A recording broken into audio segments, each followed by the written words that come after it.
We are so excited to have Jane Fonda, Oscar-winning actress and author of the new book, What Can I Do? My Path from Climate Despair to Action. Joining her is Annie Leonard, Executive Director of Greenpeace. Welcome to you both. Thanks. Thank you. So Jane, first question is for you. Congratulations on the book, first of all. Thank you. It's a lovely book. You've been politically active on many issues over the course of your career. Why has climate change been the one you've dedicated this era of your life to? If we don't confront and do something about the climate crisis, there really won't be too much else to think about. I mean, the climate crisis is already impacting so much of our life, and it's not something off in the future. It's right now. If we don't stop emitting fossil fuels and do it fast, science says we have to cut them in half in 10 years, there won't be a future. So, you know, it's not like you have to put everything else down and only focus on this, but it's really all I can think about. It's hard to go to sleep when you think about what it's doing to us. And how did you and Annie connect on the issue? I don't remember the first time I contacted Annie. I'm always calling her with some, like, I want to get out on a kayak in the Gulf and stop Shell Oil. I called her with very bad cell phone connection from Big Sur a year ago, last Labor Day weekend. And I said, Annie, I've just read Naomi Klein's new book, On Fire, a burning case for the Green New Deal. And I want to move to Washington, D.C. for a year and protest in front of the White House. And she said, well, that's great, Jane. I'm so happy that you're ready to put yourself out there like that, but it's illegal. But let's talk about what we can do. And so you see, Greenpeace is such a brave organization. You know, it's an organization that does big, bold, brave, attention-getting actions that make people realize that there's a problem and people are actually risking their lives about it. So I knew that Annie was the one for me to go to. And then she arranged a conference call with Bill McKibben, co-founder of 350.org, and Naomi herself, and then an environmental lawyer named Jay Halfin. And we, at Esalen Institute up the coast, up California coast, we had a conference call where we really planned on what became Firedrill Friday, doing it every Friday, getting buy-in from the young climate activists who were already, like Greta Thunberg, taking action on Friday, making sure that they would welcome this, and that it would be a rally that focused on different aspects of the climate crisis every Friday with experts. And they were very young, and they were people of color, and they were indigenous women, and they were not all women, right, Annie, but largely women, and largely women of color, who are impacted the most by the climate crisis. And it was always followed by an action that a civil disobedience action that meant that you were risking arrest. Why? Because historically, that's what's changed history, is when people engaged in civil disobedience. It calls attention to what you're doing. It calls attention to the problem. And it's what has to become the new normal now. And so every Friday there would be an action of civil disobedience and arrests. And people were waiting to do the next step. What's the next step? Tell me, what can I do? Okay, I'll do it. So people started coming from all over the country, more than once. Right. I remember we would meet in a church every morning before our weekly protest and rally, and we would do a training on civil disobedience, what to expect. We'd explain the climate urgency, why civil disobedience was called for. We would talk about how we had exhausted the polite levers that democracy offers us. For 3 decades, we have written reports and testified in front of Congress and made documentary films and written books and did permanent marches, and we did every single thing that we are told to do, and we have hit a wall. We have not yet had an elected or business leader willing to act in line with what the science demands. So it's time now for civil disobedience. And it was fascinating for a couple things. One is how it was mostly women. It was almost all women there. But the other thing that was fascinating is we'd ask people, for how many of you is this your first time engaging in civil disobedience for an issue you feel passionately about. And I've been an activist for a long time. I'm used to the same people coming every time. This is, it's not their first time. And the majority of people would raise their hands and say it was their first time. And I was so intrigued. So I'd walk around the crowd and I would ask people, why did you come? And many of them said, because Jane called us to, and we trust her. And many also said that they had been hungry for a way to get involved in the climate movement, and they hadn't found an entree that was right for them. The fun thing was towards the end of the 14 weeks when we'd ask people, how many of you is this your first time? It was fewer and fewer because they'd come back again and again. They found it so rewarding. So the first week, 17 people joined Jane and myself and others in risking arrest, engaging in civil disobedience, which is a pretty significant demonstration of your commitment to an issue. 17 people. The last week, it was 350 people joined. Wow. And now we're continuing them virtually. And I just got the new numbers, Annie. Last Friday, over 600,000 people were following us across platforms. It's just grown and grown. 1,000 people signed up. That's unusual. 1,000 people volunteering after one Friday fire drill on virtual. I'm so excited. Annie, you started with Greenpeace back in 1988. What were the biggest issues the globe was facing back then, and has that changed in 2020? What a good question. A lot of things have changed and a lot of things are still the same. The big issues then, some of them are still big, protecting ecosystems, protecting forests, protecting oceans. Toxic pollution was a really big campaign, and that's what I worked on, was fighting the location of hazardous polluting facilities and waste dumps. And this part is the same, is that in the 80s and 90s, when companies were locating waste incinerators or polluting factories, they would seek out the communities that were perceived to have the least ability to fight back, that were perceived to lack the educational or financial or political resources. So it was low-income communities, communities of color, a lot of indigenous lands. And the same thing is happening now with fossil fuels, is that those fossil fuel corporations are going to indigenous lands, low-income communities, communities of color, to locate their oil drilling equipment, which Jane and I have visited firsthand, as well as their petrochemical refinery equipment. So the connections between environmental health, pollution, and social and racial justice continue to exist. The thing that is so much better now, though, than in the 1980s, is there is so much more of a cross-movement systemic unity. Is that back in the 80s, environmentalists were in one group and immigrant rights activists were in another and women were in another, and everybody read their own books and listened to different music and did their own socializing. And now we are increasingly coming together as one overall movement, partly because we understand the deep interconnections between these issues, and that the solutions, and this is the good part, the solutions to one address them all. If we can transition from a fossil fuel dependent polluting economy to a clean energy economy, not just do we address the climate crisis, the absolute climate emergency, but we address the economic crisis. We create good union jobs. We address the health crisis because we create clean air and clean water. The problems are interconnected, the solutions are interconnected, and increasingly the activists and the movements are interconnected, and that's how we're going to build the power to drive real change. So I am actually more hopeful than ever, even though the climate crisis is so dire. That is really great to hear from you. Jane, I want to revisit a point that both of you brought up earlier, and that is the role of women in the environmentalist movement. We know that women face higher risks and bigger burdens from the consequences of climate change.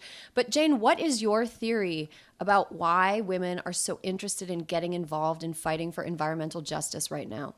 Older women especially. Huh. I mean, younger women kind of led the student uprising that started 2 years ago in 2018 globally. I mean, they were the biggest demonstrations in the history of the world, I think. You know, whether it was here in this country, so many women that have been part of Firedrill Fridays, Jamie Margolin and many others, and Greta Thunberg, who kind of lit the fire, but young girls from Standing Rock who ran all the way to DC with a petition for the Army Corps of Engineers to try to stop the oil pipeline at Standing Rock, for example, and many others. But older women, men get more conservative, women get more braver and bolder as they get older. I mean, what the hell do we have to lose, right? Might as well be brave. I think we're also less vulnerable to the disease of individualism. There's been a concerted effort to enhance individualism in this country, as in England, for the last 40 years. Women tend not to be so vulnerable to individualism. We understand the collective.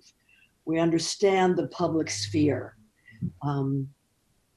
We carry a lot of the more pollutants in our bodies than men do because of our body fat, which sequesters toxins, which means that if you're pregnant, the fetus is in danger, which means if you're nursing, the nursing baby is in danger. I cannot figure out why right-to-lifers don't get on the climate crisis wagon. If they care about children, they should be fighting the climate crisis. Women are 80% of climate refugees are women, and we're the last to be rescued, especially in the global South. Women are the ones that gather the food and the wood and the water. And so when there is an extreme weather event, their work becomes so much harder. Everything in a woman's life becomes harder. And it's always the woman that wants to kind of like bring her village back together when there's been a crisis. Mm-hmm. So it just impacts us so much. And Friday after Friday, I kept noticing there's way more women in this crowd than men. And man, a lot of them have gray hair. Very good. And always, whenever, we would be held in a big detention center after we were arrested, 2/3 or more of the room would be women. And then there'd be the third group over here, the men, and they were usually quite quiet. Well, we were hysterical. Don't mind my saying so. Organizing, talking, planning, it was really interesting to watch. And it's also women, especially in the global South, women who come up with the climate solutions, who come up with the idea of getting a solar stove for a school or solar lighting so that children aren't born by candlelight. And there's another thing. Every country that has a woman leader tends to be more apt to sign the climate treaties, global climate treaties, for example, when there are women leaders. So, I feel I'm doing what I'm supposed to do. Look at us. I'm looking at the 4 squares of women here. What a group. Well, I want to add that the data really validates everything that you just said. The data shows that in the United States, as well as globally, women tend to be more concerned about climate. They tend to understand the seriousness of the risk more, but tragically, they tend to be less confident in their knowledge about climate, even though they're more right, which I think is kind of the opposite of men, who are often less right and more confident. But women are actually understand climate better, are more concerned, but have less confidence in that knowledge, which some of the scientists attribute to a gender disparity in STEM fields. So science might be newer. But in any case, that's one of the things that we're setting out to address here is that this book, What Can I Do, as well as the weekly Firedrill Fridays, presents climate information, including science, politics, social analysis, economics, in accessible, inviting ways. And in many ways, it's teaching people new things, but in many ways, it's just validating what we already know is it's an emergency and our leaders aren't acting like it and we need to make them. Annie, to that point, sort of, with so much, social media, I'm sure, has both been an organizing tool for you guys, but it's also hard because we're inundated with so much every day. I mean, Donald Trump alone, could make us all medicate ourselves. For our listeners, can you talk about some of the visible changes and threats that we see on a daily basis, like things that we should be seeing, that we see that should trigger us? Like I'm on Instagram, I follow Paul Nicklin, I keep up with what's happening to the bears, but what should we be seeing in our daily lives that should sort of scare the shit out of us? Well, there's a lot of things that are scary, but there's also a lot of things that are hopeful. I mean, one of the things is about climate is it's called parts per million, ppm. That's the unit we use for measuring how much carbon is in the atmosphere, and increased carbon in the atmosphere is, of course, driving climate change. It's the biggest thing driving climate change. There's a few others. So right now we're at about 415 ppm, 415 parts per million of the atmosphere are carbon.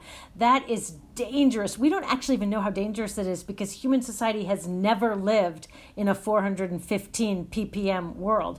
So that's one thing to track is ppm. Scientists say it needs to get down to 350 ppm. You know, it drives me nuts that on NPR Marketplace, they're every day they're giving the numbers of the stock market and consumer index. I'm like, how about the parts per million of carbon? That's the one that has the biggest impact. So tracking parts per million, and you can just go on Google, look up how many parts per million.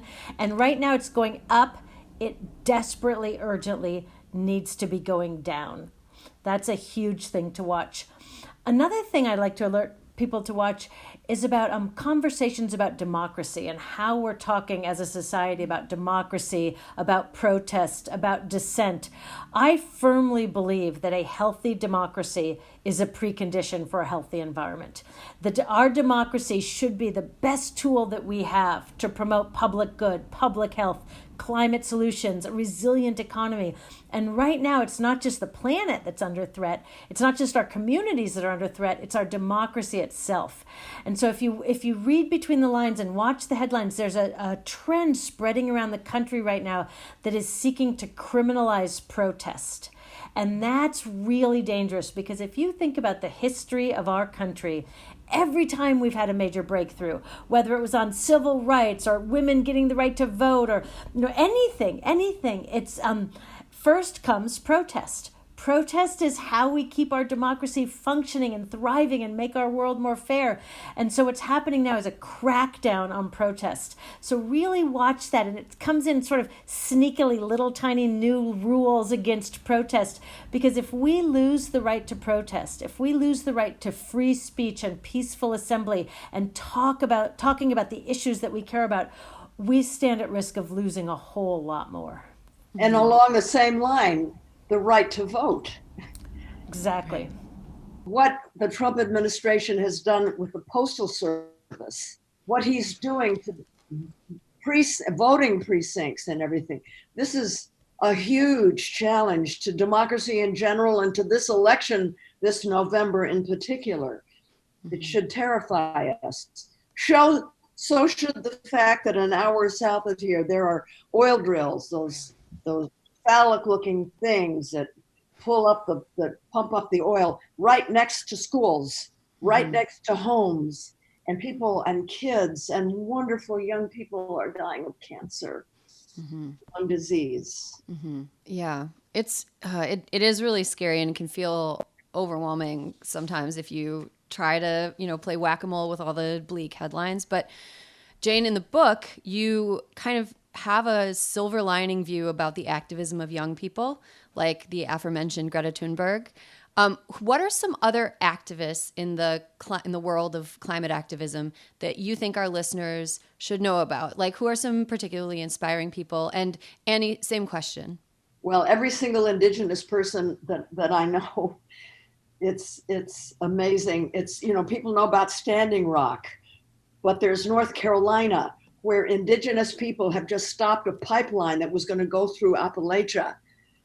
And Indigenous people in Navajo country, in Diné country, in Arizona and New Mexico, that have done so much to stop uranium mines and fossil fuel pipelines and things like that. Jamie Margolin is an amazing climate leader, young girl. She just started at USC. She's quarantining in her dorm right now.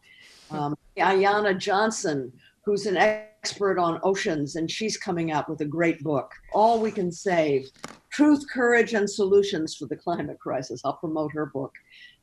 Annie here, I didn't call her for nothing. She's one of the most knowledgeable and strategic climate activists that I know. And I'm really grateful to work with her. Greenpeace is full of the most wonderful climate activists. you add to it. I mean, there are so many. We could use the rest of this hour going through the Rolodex. There's Jerome Foster, a young African American. Now he's a freshman in college. He's just starting at Columbia, who had every Friday been protesting by himself in front of the White House. And so when we decided to do this, we first went and asked him, is that okay? Because he had sort of staked out the Friday protests. And he said, let's go. He was all for working together. So he spoke at our first Firedrill Friday. All of the videos from the Firedrill Fridays in Washington, D.C. and the online ones that we've been doing since are all available at firedrillfridays.com. So people can go and look. Every week we prioritized youth, women, and activists of color because too often those voices are excluded from the mainstream discussion. It wasn't exclusively that. We let our occasional white male friend come in, but it is like a smorgasbord of incredible, inspiring activists. There was a young woman named Yvette Arellano who comes from Houston, where all the refineries are. And she just blew me away. She spoke at a Firedrill Friday in DC. For young people like her, shelter in place is no new deal. They have to shelter in place in 110-degree heat because the refinery has exploded. So they can't open their windows. They have to cover their windows and doors with plastic. For days on end, they can't go outside. I mean, this is their life. In her speech, she said that she just assumed it was normal for kids on a playing field to constantly have to stop and use their inhalation to breathe. She thought it was normal to go through life smelling benzene. She thought it was normal at night to have the playing field lit by flares from refineries. And then there was another a girl from Philadelphia, again, living in the shadow of a refinery and having to shelter in place, being sent home from school because there was no air conditioning because the schools were too poor and it was 115 degrees. And then they're sent home where it's even hotter. It's cooler in the suburbs, but you know what I mean? The stories are so poignant. And this same young girl from Philadelphia, she said she all her life, she just wanted to go to college and she was accepted on scholarships. And then she realized that she can't go to college because it's more important to work to stop the climate crisis. And her friends, they always say, well, if we pass the Green New Deal, it won't be this way. That gas station can become a library if the Green New Deal is passed. It's a joke that they tell each other. If only the Green New Deal was passed, such and such would be true. They live in anguish that they won't have a future. And they live in the hope that us, older people who can vote and they can't, will pass a Green New Deal so they will have a future. So a lot has happened in the world since the first Firedrill Friday in late 2019, I believe. So has the kind of surge in police violence against protesters changed the way you talk to people who join the movement about the ways that they should protest and interact with police? Well, first of all, the police violence against protesters is certainly not new. What's new is that everybody has a camera in their pocket and the ability to broadcast it, so that we're seeing it much more. Greenpeace does a lot of work about defending the right to protest legally, as well as sharing safe protest behaviors and practices. So we do a lot of webinars and trainings. Anybody can contact greenpeace.org to get on our mailing list as well and learn about this. Join some of these webinars, best practices for mutual aid, for support, for things to bring with you or not bring you to protest as safely as possible. I think that the most recent movement against Black Lives protests, well, first of all, there's again a huge overlap on climate because there is such a racial disparity in terms of the impacts of climate. And so we feel that the movement for Black Lives is very aligned with the kind of climate solutions that we're advocating for. But that movement for Black Lives was inspiring in so many ways. I mean, the peaceful, it was really, really largely peaceful protests, people exercising their First Amendment right, living their values. And when we saw that sustained mass protest, you know what happened is they won. They shifted the national discourse. They shifted public opinion. They reached people's hearts and minds, and they won a ton of policy victories. Schools kicked police out of them. Money was diverted from the armed police to social work. Here where I live in Berkeley, California, the police said that armed police will no longer intervene in social issues, and they'll send social workers who have a better set of skills to deal with that. Like, enormous progress happened. And I was so proud to see so many Greenpeace and Firedrill Fridays and climate allies out there in the streets standing next to our Black Lives Matter brothers and sisters. So for me, it was reinforced the power of protest and reinforced how much we need to stick together and make sure that we can do it safely.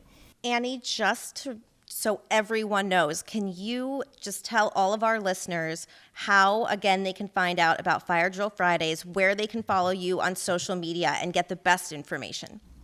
Oh, thank you for asking, because we would love you, dear listeners, to join our movement. We are effective and we are having fun and we are building power, and you can be a part of it. If you have a cell phone, you can text the word Jane to the number 877-877, just the word Jane to 877-877, and that will immediately plug you into our community, where you will get updates about our weekly Firedrill Fridays, action alerts, and you can get involved in volunteering. You can also follow Firedrill Fridays on social media. On Facebook, we live stream all of our weekly projects there and have great everyday multiple updates about the issue, including profiles of inspiring activists like the ones that we've talked about. Join us by coming to firedrillfridays.com, where you can find out more information, check out our videos, and get involved. We're building community. It sounds really awesome, and I kind of want to sneak my phone out and text right now.